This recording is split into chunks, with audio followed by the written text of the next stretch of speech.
assuming the Mets don't get Soto, will they go after any other bats this upcoming offseason to try and hopefully improve the offense for next season? I'll start here, Danny.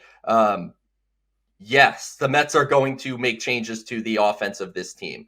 And we talked about Ronnie Mauricio as, a potential answer at third base next year.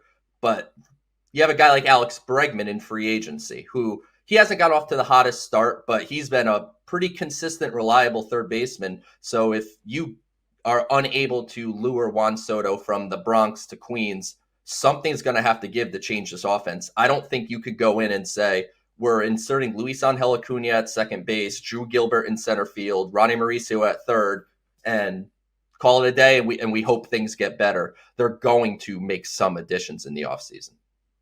Yeah, they have to. And you mentioned Bregman. I mean, he's having a down year right now. He'll be entering his age 31 season, but this is a proven performer. This is a proven, I know some people say clutch doesn't exist.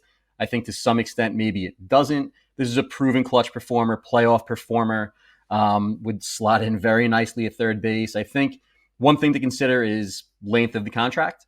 If he's looking for 6, 7, 8 years, I think forget it, given how David Stearns usually operates. Not really wanting to add guys past that age 30 season. I think if the number makes sense in terms of length of deal, it would be a smart move. 4 years, 5 years, I'd be definitely all in on that. Other names to consider, I think Cody Bellinger, Alex Verdugo, they're probably going to need an outfielder, even if Drew Gilbert is up to go along with Nimmo.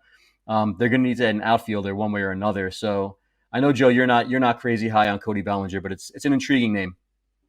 Yeah, I mean, if Cody Bellinger is able to replicate what he did last season and, force that opt-out, I think it's a name to consider. And, I don't want to jump ahead to the offseason way too much because we are still in the week of Memorial Day, but I think that's something just to keep an eye on as we head forward.